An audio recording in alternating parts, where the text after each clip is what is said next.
The Velrani ship moved slowly through the darkness of space. It was a big ship, shaped like a long crystal, and it glowed with soft blue light. Inside the ship, Commander Thyrax stood near the main window and looked at the small planet in the distance. The planet was blue and green and white. It was beautiful. Thyrax had 4 eyes, and all of them were looking at this new world. His skin was gray and smooth, and his hands had 6 fingers each. He had been exploring space for many years, and he had seen hundreds of planets. But this one was special. This one had life. Not just animals or plants, but thinking creatures. Creatures who built cities and made machines and sent radio signals into space. The humans, they called themselves. Thyrax turned to look at his science officer, a female named Kireth. She was younger than him, but very smart. Her job was to study new species and write reports about them. "What do we know about these humans?" Thyrax asked. Kireth touched a small screen on her arm, and information appeared in the air in front of them. "They are carbon-based life forms. They breathe oxygen. They have 2 arms, 2 legs, and 1 head. They cannot travel between stars yet. Their fastest ships can only reach their moon."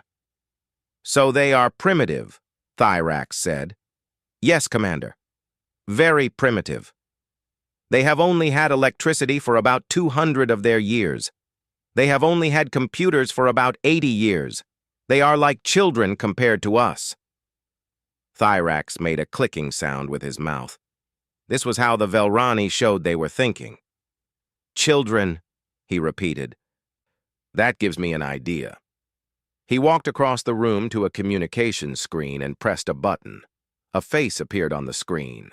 It was Melvox, the ship's education officer. Melvox was old, even for a Velrani. He had been teaching young ones for more than 40 cycles. "Melvox," Thyrax said, "I have a task for you." "Yes, Commander." "The cubs in your class have been asking for a field trip. They want to see a real primitive species up close. I think this planet would be perfect for that." Melvox's 4 eyes blinked one after another. "The human world? Are you sure it is safe?" "The humans have no weapons that can hurt us. They cannot even see us if we use our cloaking field. It will be a simple observation mission. The cubs can watch the humans from a safe distance and learn about how primitive species live." Melvox thought about this for a moment. He had 15 cubs in his class, all between 12 and 15 cycles old. They were curious and smart, but they were also young and sometimes careless. Still, this was a good opportunity. How often did young Velrani get to see a living primitive species? "Very well, Commander," Melvox said. "I will prepare the cubs for the trip." "Good. You will take the small shuttle, the Bright Discovery. Stay in high orbit and do not get too close. The humans must never know you are there." "Understood, Commander. We will be careful." 3 days later, the Bright Discovery left the main ship and began its journey toward Earth. The shuttle was small, about the size of a human school bus, but it had everything the cubs needed. There were beds, a kitchen, a classroom, and lots of windows for looking at the planet below. The 15 cubs were very excited. They pressed their faces against the windows and watched as Earth grew bigger and bigger. They had never seen a planet like this before. The blue was water, Melvox explained. The green was plants. The white was clouds and ice. "It looks so alive," said a young female cub named Trilix. She was one of the smartest students in the class. "It is alive," Melvox said. "There are billions of creatures living down there, and about 8 billion of them are humans." "8 billion?" said another cub named Vexen. He was always the most curious one, always asking questions and touching things he should not touch. "That is a lot of humans." "Yes, it is. The humans have spread across most of their planet. They live in big cities and small villages.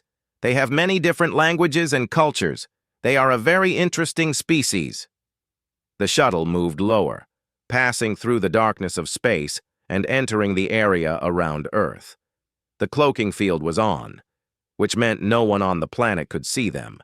They were invisible, or at least, they were supposed to be invisible. Far below, on the surface of Earth, a woman named Nora Bishop was sitting in a small room full of computers and screens. She worked at a military base in a place called Colorado. Her job was to watch the sky and look for anything strange. It was late at night, and Nora was tired. She had been working for 12 hours, and she had drunk 4 cups of coffee just to stay awake. Her eyes hurt, and her back was sore. She was thinking about going home and sleeping for a very long time. Then something appeared on her screen. It was just a small dot, a tiny blip that was there for 1 second and then gone. Nora sat up straight and looked closer. The dot appeared again, then disappeared, then appeared in a different place. "That is not possible," she said quietly. She pressed some buttons and ran the data through her computer. The results made no sense. Whatever this thing was, it was moving in ways that no airplane or satellite could move. It was going up and down and sideways, changing direction instantly. Nora picked up her phone and called her boss, a man named Colonel Matthews. He answered on the 3rd ring, his voice rough with sleep. "This better be important," he said. "Sir," Nora said, "I think you need to come look at this. I think we have something in our sky, something that should not be there." There was a long silence on the phone. Then Matthews said, "I am on my way." The first contact between humans and Velrani had begun. Neither side knew it yet, but everything was about to change. Melvox had been teaching young Velrani for a very long time. He knew how to keep them calm. He knew how to answer their questions. He knew how to make learning fun. But nothing in his long teaching career had prepared him for what was about to happen. The bright discovery was floating high above Earth, hidden by its cloaking field. The cubs were gathered in the main room, sitting on soft cushions and looking at their teacher with eager eyes. Today was going to be a hands-on lesson, and they were all very excited. "Today," Melvox said, "we are going to study human food packaging. This is a very important part of understanding any species. How they store and consume their nutrients tells us much about their culture and intelligence." He reached into a storage box and pulled out a small rectangular container. It was bright purple with pictures of fruit on the side. There were strange symbols on it that the translation computer said meant grape juice. "This," Melvox continued, "is a human beverage container. It is designed for young humans, which they call children. Notice the simple colors and images. This is meant to attract the attention of immature minds." The cubs leaned forward to get a better look. The container was so small, so simple. It seemed like such an easy thing. "Now observe the consumption interface," Melvox said, pointing to a thin plastic tube attached to the side of the box. "This is called a straw. The human is supposed to remove it from the packaging, insert it into the container, and use it to drink the liquid inside." "That seems very inefficient," said Trilix. "Why not just drink directly from the container?" An excellent question. Primitive species often create solutions that are more complicated than necessary. They have not yet learned to optimize their designs. Melvox held up the juice box proudly. "Now, let us attempt to operate this device using standard interaction protocols." He removed the straw from its plastic wrapper. So far, so good. Then he looked at the top of the juice box, searching for a place to put the straw. There was a small foil circle there. That must be the entry point. Melvox placed the end of the straw against the foil and pushed. The straw bent. He pushed harder. The straw bent more, folding in the middle like a broken twig. "Interesting," Melvox said, trying to keep his voice calm. "The straw appears to be made of weak material. Let me try again." He got another juice box from the storage container and removed its straw. This time he held the straw more carefully and pushed with more control. The straw snapped in half. The cubs started to whisper among themselves. This was not going the way their teacher had planned. "Perhaps," Melvox said, The entry point is on the side of the container. He examined the juice box carefully. There was a small spot on one side that looked different from the rest. Yes, this must be it. He pressed the straw against this spot and pushed hard. The juice box exploded. Purple liquid sprayed everywhere. It hit Melvox in the face. It hit the ceiling. It hit 3 of the cubs sitting in the front row. It got on the floor, on the walls, on the control panels, everywhere except inside anyone's mouth. For a moment, there was complete silence. Then Vexen started to laugh. "Let me try," he said, jumping up and grabbing a juice box from the storage container. "Wait," Melvox said, wiping purple liquid from his eyes. "Perhaps we should think about this more carefully." But it was too late. The other cubs had already grabbed juice boxes of their own. They all wanted to try. They all wanted to be the first one to figure out this strange human puzzle. What followed was chaos. Trilix tried to cut open her juice box with a small tool from her pocket. The juice box shot across the room like a tiny rocket, spraying grape juice as it flew. Vexen tried to squeeze his juice box to force the liquid out. It worked, but the liquid went into his face instead of his mouth. A cub named Korith tried to bite through the straw hole with his teeth. He got juice in his nose. Straws were bent, broken, and thrown. One straw got stuck in a ventilation shaft. Another straw somehow ended up on top of a light fixture. A third straw bounced off 3 walls before landing in Melvox's hair. Through all of this, not a single cub managed to actually drink any juice. "Stop!" Melvox shouted. "Everyone stop!" The cubs froze. They looked at their teacher, then they looked around the room. The observation deck was covered in purple liquid. It was on the ceiling. It was on the floor. It was on every single surface. The cubs themselves were soaked in grape juice. They looked like they had been swimming in it. "This is not how I planned this lesson," Melvox said quietly. "Instructor," Trilix said, holding up her empty crushed juice box. "I think these containers might be harder to use than we thought." Melvox took a deep breath.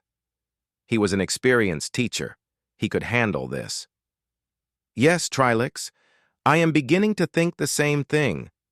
Perhaps humans are not as simple as we believed." He walked to the control panel to check the ship's systems. The grape juice had gotten into some of the buttons, but everything seemed to be working normally. The cloaking field was still active. The engines were still running. They were still invisible and safe.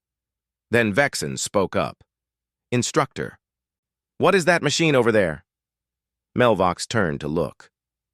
In the corner of the room was a small device they had collected from a human building. It had buttons and a glass container and a place to pour liquid. The translation computer had labeled it as a coffee maker. "Do not touch that," Melvox said quickly. "I just want to see how it works," Vexen said, already walking toward it. "Vexen, I said do not touch it." But Vexen was the most curious cub in the class. He could not help himself. He reached out and pressed a button. The coffee maker made a loud buzzing sound.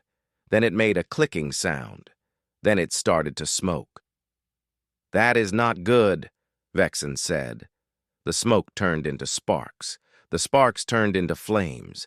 The flames were small, but they were enough to trigger the ship's automatic fire suppression system. White foam shot out from the ceiling, covering everything. The cubs screamed and ran in different directions, slipping on the mixture of grape juice and fire foam that now covered the floor. Melvox tried to reach the control panel, but he slipped and fell on his back. Then the lights flickered.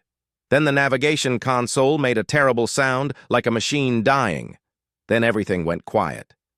Melvox stood up slowly, covered in foam and juice. He walked to the navigation console and looked at the readings. His 4 eyes went very wide. "Instructor," Trilix said nervously, "what is wrong?" "The foam got into the navigation console," Melvox said. "The systems are damaged.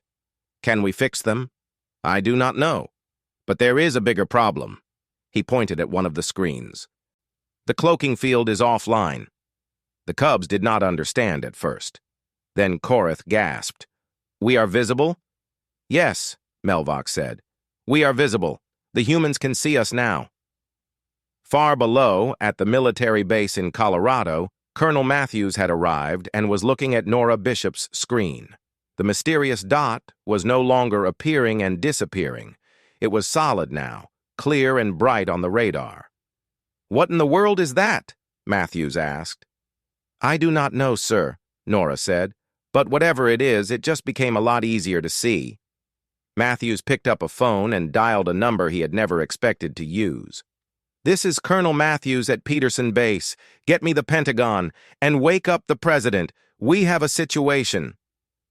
Above Earth, covered in grape juice and fire foam, surrounded by broken straws and terrified cubs, Melvox looked out the window at the planet below. He could see the lights of human cities. He could see their satellites moving through space, and he knew without any doubt that they could now see him too. "Well," he said to himself, "this is going to be difficult to explain in my report." The next few hours were very busy on both sides.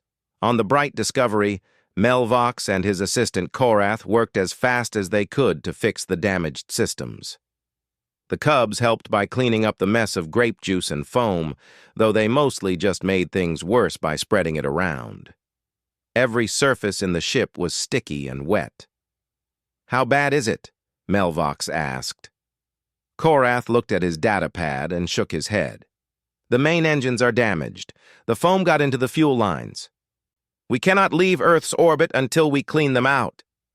"What about the cloaking field?" "The cloaking field generator is connected to the navigation console. When the console died, the generator lost power. I might be able to fix it, but I need parts we do not have." Melvox sat down on a wet cushion and put his head in his hands. This was supposed to be a simple educational trip. Watch the humans from far away, take some notes, go home. Now they were stuck above an alien planet with no way to hide and no way to leave. "Instructor," Trillick said quietly, "I am sorry. This is our fault." Melvox looked at her. She and the other Cubs were standing together looking scared and guilty. They were covered in purple stains and white foam. They looked like sad, colorful ghosts. "It is not your fault," Melvox said, even though it kind of was. "It is my fault. I should have been more careful. I should not have brought human devices onto the ship without testing them first." "What are we going to do?" Vexen asked. He was the one who had started the fire, and he looked more guilty than anyone. "I do not know yet," Melvox admitted, "but we will figure something out." Down on Earth, things were moving very fast. Colonel Matthews had not slept all night. He was in a large room deep inside the Pentagon, surrounded by generals and scientists and government officials. On the big screen at the front of the room was a live image of the Bright Discovery, taken by a military satellite. The alien ship was just floating there, not moving, not doing anything. "It has been 6 hours," said General Price, the highest-ranking military officer in the room. "What are they waiting for?" "Maybe they are watching us," said a scientist named Dr. Samuel Blake. He was old, with white hair and tired eyes. He had worked for NASA for 30 years and had spent his whole life hoping to find proof of alien life. Now that he had found it, he was not sure what to do. "Watching us for what?" General Price asked. "I do not know. Learning about us? Deciding if we are dangerous? They could have many reasons." The door opened and a woman walked in. Everyone in the room stood up. It was President Katherine Wright, the leader of the United States. She was tall, with short brown hair and sharp eyes. She had been president for less than a year, and she had already dealt with many problems, but nothing like this. "Sit down," she said. "Tell me what we know." Colonel Matthews spoke first. "Madam President, the object appeared on our radar approximately 6 hours ago. It was invisible at first, appearing and disappearing randomly. Then, about 4 hours ago, it became fully visible and has remained so since." "What does that mean? Why was it invisible before?" Dr. Blake answered. We believe they have some kind of stealth technology, like our own stealth aircraft, but much more advanced. Something happened that made their stealth system fail. Something happened? Like what? We do not know, Madam President, but if I had to guess, I would say they had some kind of accident. The President looked at the image of the alien ship on the screen. It was small, much smaller than she had expected. It looked almost like a toy. Have we tried to communicate with them? She asked. We have been sending messages on all radio frequencies, Matthews said. So far, no response. Keep trying. On the bright discovery, Korath suddenly looked up from his data pad. Instructor, I am receiving transmissions from the planet. Melvox rushed over to look. What are they saying? They are asking who we are. They want to know why we are here. They are sending the same message over and over on many different frequencies. Can we respond? Our communication system is damaged, but I think I can get it working. Korath pressed some buttons. There, we should be able to send a message now. Melvox thought carefully about what to say. First contact with a new species was supposed to be handled by trained diplomats, not a school teacher covered in grape juice. But he had no choice. The humans knew they were here. Staying silent would only make things worse. Open a channel, he said. Korath pressed a button. Channel open. Melvox spoke slowly and clearly. Greetings. We are educational observers. We mean no harm. We require assistance with our vessel. Please respond. He waited. Korath watched his screens. The cubs held their breath. Then, after what felt like a very long time, a response came. Unidentified vessel. This is Colonel Marcus Matthews of the United States Space Force. We acknowledge your transmission. Please state the nature of your assistance requirements.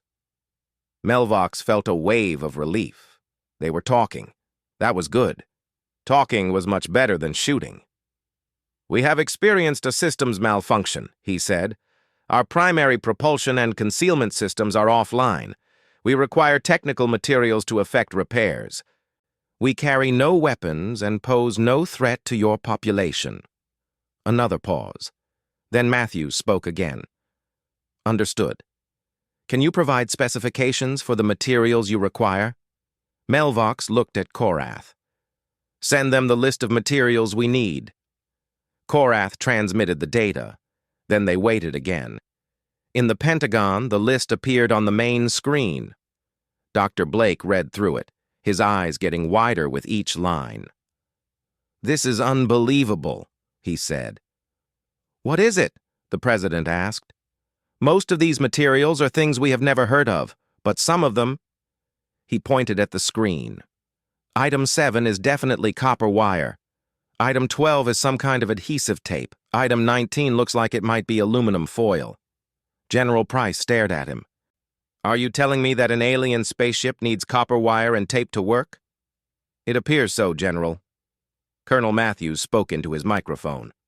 Vessel, we have reviewed your requirements. Several of these materials do not exist in our technological vocabulary. However, we note that Item 7 appears to be copper wire, and Item 12 appears to be a form of adhesive tape. Are you telling me that an interstellar spacecraft can be repaired with copper wire and duct tape? On the bright discovery, Melvox felt embarrassed. The humans were primitive, yes, but they were not stupid. They could see how strange this situation was. Your translation of our requirements is approximately correct, he said. There was a long pause. Then Matthews said something that Melvox did not expect. We can provide those materials. We can help you repair your ship. But we have a condition. What condition? We want to meet you, face to face. Melvox looked at Korath. Korath looked at Melvox. The cubs looked at both of them. Face-to-face meetings with primitive species were against the rules. They could cause panic. They could destabilize entire civilizations. Every textbook, every training manual, every experienced explorer said the same thing. Never let a primitive species see you up close. But Melvox was stuck above their planet with no way to leave. He needed their help, and they had already seen the ship anyway. How much worse could a face-to-face meeting be? Agreed, Melvox said. We will meet with you. In the Pentagon, the president turned to her advisors. Well, she said, this is going to be an interesting day? She had no idea how right she was. The meeting place was a large, open field in the middle of Nebraska. The military had cleared the area for 5 miles in every direction. There were no houses, no farms, no animals. Just flat grass under a gray sky. Soldiers had set up a perimeter around the field. They had weapons, but they were told to keep them pointed at the ground. This was a peaceful meeting, not a fight. At least, that was the plan. Colonel Matthews stood in the center of the field with a small group of people. Dr. Blake was there, carrying a notebook and looking nervous. A woman from the State Department named Patricia Dunn was there, too. Her job was to handle diplomatic situations, though she had never handled one quite like this. Here they come, someone said. Everyone looked up. The bright discovery was descending slowly from the sky. It was making strange sounds, like a machine that was not working properly. Smoke was coming from one side, and something that looked like purple steam was leaking from the bottom. Is it supposed to look like that? Patricia asked. I do not think so, Dr. Blake said. The ship landed with a soft bump. For a moment, nothing happened. Then a door opened on the side of the ship, and a ramp extended down to the grass. Melvox appeared at the top of the ramp. He was tall, taller than any human, with gray skin and 4 amber eyes. He was wearing a robe that had once been white, but was now stained with purple and covered with foam residue. He looked tired and embarrassed. He walked slowly down the ramp. Behind him came Korath, and behind Korath came the 15 cubs. The young Velrani looked around with wide eyes, taking in everything they saw, the grass, the sky, the clouds, the soldiers, the vehicles. Everything was new and strange and wonderful. Colonel Matthews stepped forward. He had practiced this moment in his head many times during the flight from Washington. He had prepared a speech about humanity and peace and cooperation, but now, looking at the alien covered in what appeared to be grape juice, he forgot all of it. Welcome to Earth, he said simply. I am Colonel Matthews. How can we assist you? Melvox made a gesture with his 6-fingered hands that was probably supposed to be a greeting. I am Instructor Melvox. These are my students. We were conducting an educational observation of your world when we experienced technical difficulties. He paused, looking even more embarrassed. We also had an incident with one of your juice boxes. Matthews blinked. I am sorry. Did you say juice boxes? Yes. The straw interface proved more challenging than anticipated. Behind Matthews, Patricia Dunn made a sound that was half laugh and half cough. She quickly covered her mouth with her hand. I see, Matthews said, keeping his face very serious. Well, we have brought the materials you requested. Our engineers are ready to help if you need assistance with repairs. That is very kind of you, Melvox said. We did not expect such generosity. We believe in helping those in need, even if they come from another star. While the adults talked, the cubs were exploring. They had never been on a planet's surface before. Everything was amazing to them. Trilix was kneeling on the grass, touching the green blades with her fingers. Vexen was looking up at the sky, watching birds fly overhead. Korath had found a small rock and was examining it like it was a precious treasure. A young soldier named Danny Martinez was standing nearby, watching the cubs with a mixture of curiosity and amusement. He was 23 years old and had joined the army because he wanted to see the world. He had never expected to see aliens. One of the cubs, a small female named Pyrex, walked up to him. She was the youngest in the group, only 12 cycles old. Her eyes were big and golden, and she looked very curious. Hello, she said. Her translator turned her clicks and whistles into English words. "What are you?" Danny smiled. "I am a human. My name is Danny." "Danny," Pyrex repeated, trying out the strange sound. "I am Pyrex. This is my first time on a planet." "Really? What do you think?" "It is very big and very open, and it smells strange." She sniffed the air. "What is that smell?" "That is grass and dirt and fresh air." "Fresh air," Pyrex said like she was memorizing the words. "I like it." More soldiers were gathering around now, all of them curious about the young aliens. The cubs were just as curious about them.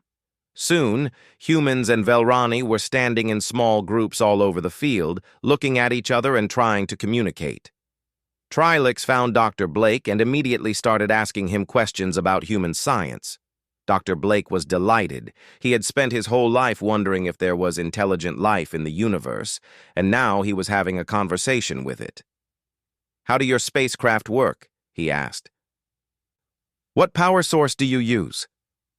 "We use quantum fold technology," Trilix explained. "We bend space itself to move from one place to another." Dr. Blake wrote furiously in his notebook. "Bend space? That is theoretically possible, but we thought it would require more energy than exists in the entire universe." "It does require a lot of energy, but we have learned to harvest it from the vacuum of space itself." Dr. Blake's pen stopped moving. He stared at the young alien with his mouth open. "You harvest energy from empty space?" "Yes." "Does your species not do this?" "No. No, we do not." Meanwhile, Melvox and Matthews were discussing the repair situation. Korath had made a list of everything they needed, and the humans had brought most of it. The things they did not have, they promised to find. "This is very helpful," Melvox said. "We are grateful." "Can I ask you something?" Matthews said. "Of course." "Why were you observing us? What were you hoping to learn?" Melvox thought about how to answer. "My species has been traveling between stars for a very long time. We have encountered many other species, most of them primitive like yours. We study them to understand how civilizations develop and grow." "And what have you learned about us?" "Honestly, we thought you would be simple. Your technology is basic. Your society is divided into many competing groups. Your history is full of war and conflict." Melvox paused. "But today, I am learning that we may have been wrong about you." "Wrong how?" "You found an alien ship in your sky. A ship from a species you knew nothing about. We could have been dangerous. We could have been here to hurt you. But instead of attacking us, you offered to help us. That is not what primitive species usually do." Matthews smiled slightly. "We have learned a few things over the years. One of them is that making friends is usually better than making enemies. That is a wise lesson." Near the ship, something funny was happening. Sergeant Danny Martinez had found a juice box in his pocket. It was left over from his lunch the day before. He showed it to the cubs, who immediately gathered around with great interest. "This is the thing that defeated you?" Danny asked, holding up the small purple box. "It is not as simple as it looks," Vexen said defensively. "Here, let me show you how it works." Danny took the straw out of its wrapper. "First, you find this little circle on the top. See it? Then you hold the box steady and push the straw through. Like this," he demonstrated. The straw went through the foil circle perfectly. He lifted the box and took a sip. The cubs stared at him like he had just performed magic. "Can I try?" Pyrex asked. Danny found another juice box that someone had brought. He handed it to Pyrex and guided her hands. "Hold it steady. Find the circle. Now push." Pyrex pushed. The straw went through on the first try. She lifted the box to her mouth and drank. Her eyes went wide. "This is delicious," she exclaimed. "It tastes like sweet water with fruit." The other cubs wanted to try, too. Soon, Danny was giving juice box lessons to a group of young aliens, while soldiers watched and laughed. One by one, the cubs learned the secret of the straw. One by one, they tasted grape juice for the first time. Trilix finished her juice box and looked at Danny with new respect. "You are very good at this," she said. "I have had a lot of practice," Danny said. "I have been drinking juice boxes since I was a kid." "Your species must have very advanced training programs," Danny laughed. "Something like that." As the sun began to set over Nebraska, humans and Velrani sat together in the field, drinking juice boxes and talking about their worlds. It was not the first contact anyone had imagined. There were no grand speeches, no historic declarations, no tense standoffs. There was just two species meeting each other for the first time and discovering that maybe they were not so different after all. Melvox watched his students laughing with the human soldiers and felt something he had not expected to feel. Hope.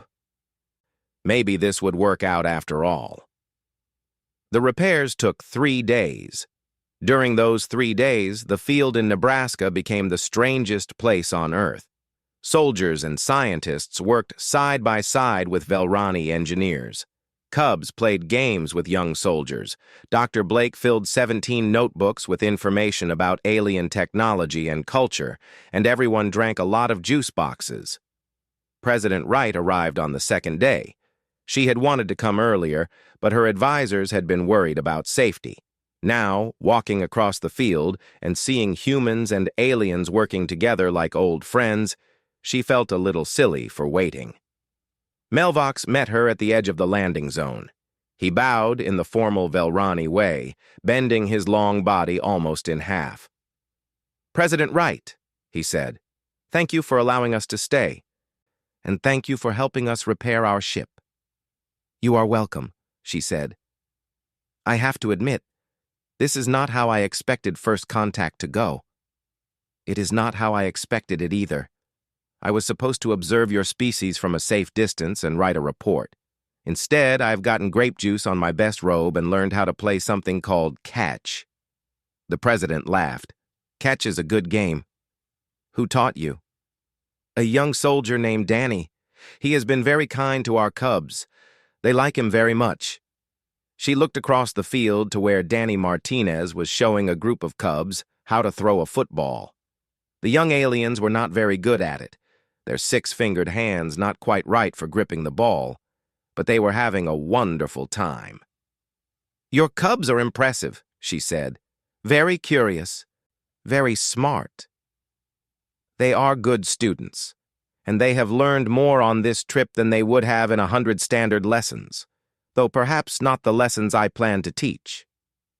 "What do you mean?" Melvox thought for a moment before answering. "I was going to teach them about primitive species, how they think, how they behave, how they are different from us."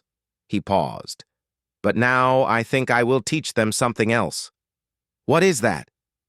"That primitive does not mean simple, that different does not mean worse, and that sometimes the best lessons come from the things that go wrong." On the third day, Commander Thyrax himself came down from the main ship. He had been watching everything from orbit, receiving reports and growing more and more confused. Nothing about this mission had gone according to plan. And yet, somehow, everything had turned out better than he could have imagined. He walked across the field, his long gray robes flowing behind him. Humans stopped what they were doing to stare at him. He was taller than Melvox, more impressive, more serious. He looked like what an alien commander was supposed to look like. Melvox hurried to meet him, looking nervous. "Commander, I can explain everything." "I have read your reports," Thyrax said. "I know what happened. The juice boxes, the coffee maker, the fire suppression foam. I am very sorry, Commander. This was supposed to be a simple observation mission." "Yes, it was." Thyrax looked around the field. He saw humans and Velrani eating together. He saw cubs laughing. He saw Dr. Blake deep in conversation with Trilix, both of them making excited gestures. "And instead, you have made first contact with a new species, revealed our existence to billions of primitive beings. and started what appears to be the beginning of a friendship between our peoples. Melvox hung his head. I understand if you want to punish me. Punish you? Thyrax's mandibles clicked in surprise. Melvox, I came down here to thank you. Thank me? The Galactic Council has been studying primitive species for thousands of years. We have always watched them from far away, never interacting, never helping. We thought it was the safe way, the smart way. Thyrax shook his head. But look at what you have done in 3 days. You have proven that primitives can be friends, not just subjects of study. You have shown that they can surprise us, help us, even teach us things. The humans taught us how to open juice boxes, Melvox said. Exactly. A small thing, a silly thing. But it shows that every species has knowledge that others do not. Even the most primitive peoples have something to offer. President Wright approached them, followed by her advisors. Commander Thyrax, she said, welcome to Earth. Thank you, President. Your people have been very kind to my crew. I am in your debt. You can repay us by coming back someday. There is so much we could learn from each other. Thyrax considered this. By the rules of the Galactic Council, he should say no. Primitive species were not ready for contact with advanced civilizations. It could destabilize their societies, change their natural development, cause all kinds of problems. But the humans had already proven that they could handle surprises. They had found an alien ship in their sky and responded with help instead of fear. They had met strange beings from another world and treated them like guests instead of threats. Maybe the rules needed to change. I would like that, Thyrax said. I think we have much to discuss. That evening there was a small celebration in the field. Someone had brought food and music. Humans and Velrani sat together under the stars, sharing stories about their worlds. The Cubs taught some soldiers a Velrani game that involved throwing crystals at targets. The soldiers taught the Cubs how to roast marshmallows over a fire. Danny Martinez sat next to Pyrex, watching the fire and feeling the strangest kind of happiness. A week ago, he had been a regular soldier doing regular things. Now he was friends with an alien from another star. Life was weird sometimes. Danny, Pyrex said, will you remember us after we leave? Of course I will. I do not think I could forget this if I tried. Will we see each other again? Danny looked up at the stars. Somewhere out there was the Velrani homeworld, so far away that the light from their sun had not reached Earth yet. It seemed impossible that they could ever meet again. I hope so, he said. I really hope so. The next morning, the Bright Discovery was ready to leave. Korath had fixed the engines. The cloaking field was working again. Everything was back to normal, or as normal as it could be after the strangest week in Velrani history. The Cubs lined up to say goodbye to their new human friends. There were hugs and handshakes and promises to meet again. Trilix gave Dr. Blake a small crystal that contained some basic information about Velrani science. He accepted it like it was the most precious thing in the universe, which to him it probably was. Melvox stood with Colonel Matthews and President Wright, saying his own goodbyes. Thank you, he said, for everything, for helping us, for being kind, for teaching my students that the universe is bigger and more wonderful than they imagined. Thank you for crashing in our sky, Matthews said with a smile. It has been the most interesting week of my life.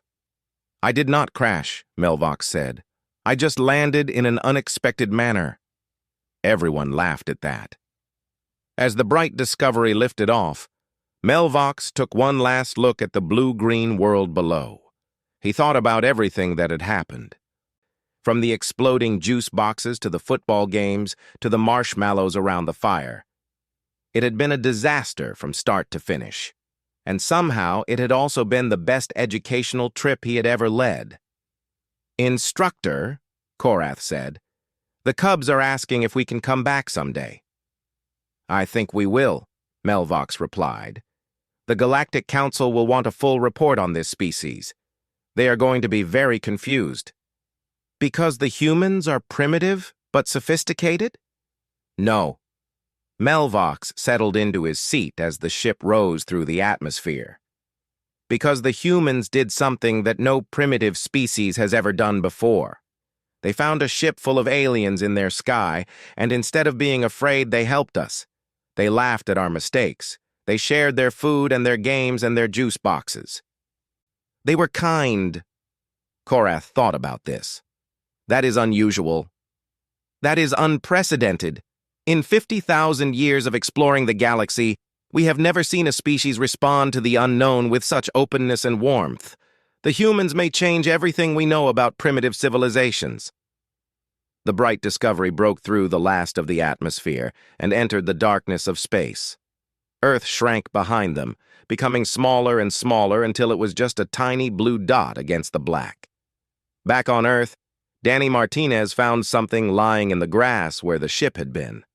It was a small crystal sphere that changed colors when he held it up to the light. Inside was a note, written carefully in English. Thank you for teaching us about juice boxes. We will remember. Your friend, Pyrex. Danny smiled and put the crystal in his pocket. He had a feeling this was not the end of the story. It was just the beginning. Far away, in a ship traveling faster than light toward the center of the galaxy, 15 young Velrani cubs were already writing reports about their trip to Earth. They wrote about the juice boxes and the fire and the foam. They wrote about Dr. Blake and Colonel Matthews and President Wright. But mostly, they wrote about the humans. The strange, primitive, wonderful humans who had taught them the most important lesson of all, that sometimes being kind is more important than being advanced, and that anyone, no matter how different, can become a friend. The end.